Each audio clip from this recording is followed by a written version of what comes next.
নমস্কার, শুভ সকালে তোমাদের সবাইকে জানাই অনেক শুভেচ্ছা ভালোবাসা। আশা করছি তোমরা সকলেই ভালো আছো, সুস্থ আছো। তো আমি আজকে আরেকটা নতুন ভিডিওর সাথে তোমাদের শেয়ার করব। তো সকালে প্রত্যেক দিনের মতো বাসি কাজ সেরে তারপরে রান্নার দিকে যাব, কারণ বাসি উনুনে রান্না করাটা ঠিক না। তো মিষ্টু ঘুম থেকে উঠেই দুধ খাবে, তার জন্য ওর বাবা প্রত্যেক দিন দুধ নিয়ে আসে। তো দুধ এনে দিয়েছে আজকে।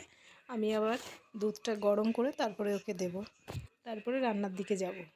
তো আমি সকালে চা করেছিলাম, তো সবাই চা খাইনি। তো দাদুকে এখন চা দেবো বলে চাটা আমি গরম করে নিলাম। আর এদিকে আমি ভাতও বসিয়ে দিয়েছি, একটাতে দুধ বসিয়ে দিয়েছি।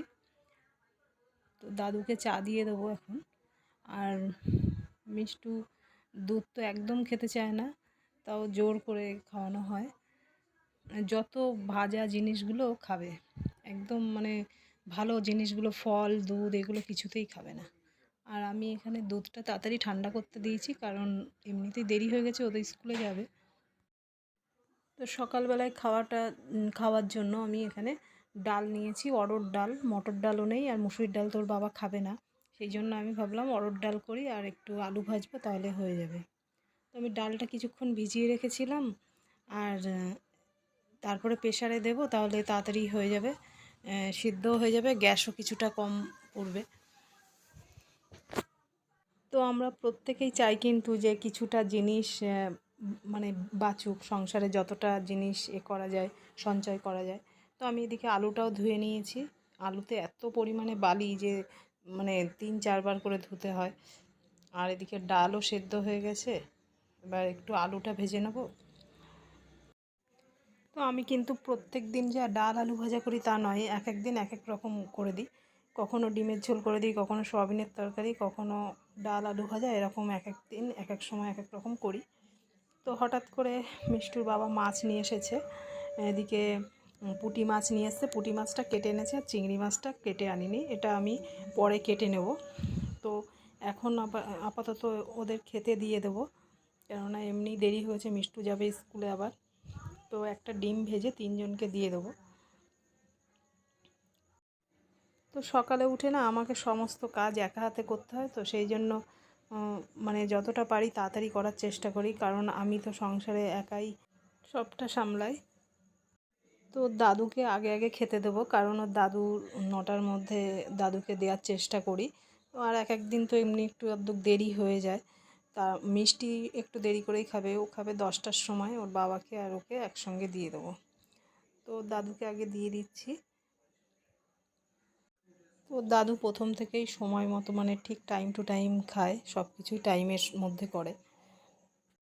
তো আমি যতটা পারি করার চেষ্টা করি। তো এখন মিষ্টু আর ওর বাবাকে দিয়ে দেবো খেতে, তারপরে আমি মাছ কাটতে বসবো। চিংড়ি মাছগুলো কাটতে হবে, ফ্রিজে রেখেছিলাম, তো বের করে নিয়ে আমি এখন কাটতে বসেছি। তো চিংড়ি মাছে কোনো কিছুই তেমন কাটতে হয় না, শুধু মাথায় একটা যে থলিটা আছে ওইটাকে টেনে বের করলেই হয়ে যায়, আর একটা কালো শিরা মতো আছে। তো আমার চিংড়ি মাছগুলো কেটে ধুয়ে এনেছি, ভেতরে জল নেই বলে আমি বাইরে কল থেকে ধুয়ে আনলাম। ধুয়ে আমি সব আজকে তো করব না, সেই জন্য আমি ফ্রিজের মধ্যে রেখে দেবো। আর 4 পিস মাছ আমি নিয়ে রান্না করব। তো দেখো মাছগুলো আমি ফ্রিজে রাখার পরে এখন ওই মাছগুলো 4 পিস লবণ হলুদ মাখিয়ে রেখেছি। আর এই যে বিছানার লেপ ঠেপ সব পড়ে আছে আমার, এখনও আমি তুলতে পারিনি, এতটাই অলস হয়ে গেছি। তো দেখো এখন এই বিছানার চাদরটা তুলে ফেলবো, তশকটাও সরে এসছে, ওটাকেও সরাবো। সরিয়ে তারপরে আবার একটু কিছুটা কাজ করে আবার রান্নার দিকে যাব। তো দেখো আমার মেয়ে মিষ্টু জাজিংয়ের প্লাস্টিকগুলো টেনে টেনে ছিঁড়ে ফেলেছে। তো আমি আবার রান্নার দিকে চলে আসলাম। সর্ষের তেলটা আগের দিন এনে রেখেছি, ঢালা হয়নি, তো পুরো বোতলটা ভর্তি হয়ে গেছে আর ধরেনি, সেই জন্য আমি প্যাকেটের তেলটুকু দিয়ে আমি রান্নাটা সেরে নেব। তো কড়াইতে তেল দিয়ে দিয়েছি, মাছটা ভেজে নেব, নিয়ে তারপরে রান্না করব। তো শুধু মাছের ঝোল করব, তো সেই জন্য একটু আলুটাও বেশি দেব, কারণ একটাই তরকারি করব, যাতে 4 জনের সমান হয়, সেই জন্য চেষ্টা করব। আর অন্য কোনো সবজি নেই যে আর কিছু করব। তো দেখো আমি যখন মাছগুলো ভাজছি ওর বাবা দেখে বলছে 4 পিস মাছ কেন, 8 পিস মাছ ছিল না। তো আমি বলছি 4 পিস মাছ করছি, 4 পিস মাছ রেখে দিচ্ছি, আরেকদিন হবে। তো ওর বাবা বলছে কেন, সব মাছ করতে পারতে। তা আমি বলছি কেন, তুমি কি খাবে 2 পিস? তখন আর কিছু বলছে না। তো আমি এখানে পেঁয়াজগুলো একটু মোটা মোটা করে কেটে নিয়েছি আর আলু কালো জিরে দিয়েছি। তো আমি ভাবছিলাম সজনের ডাঁটা দিয়ে আর পুঁটি মাছ দিয়ে একটু টমেটো দিয়ে ঝোল করব। তো ওর বাবা বলল না, আলু দিয়ে কালো জিরে কাঁচা লঙ্কা পেঁয়াজ দিয়ে করো।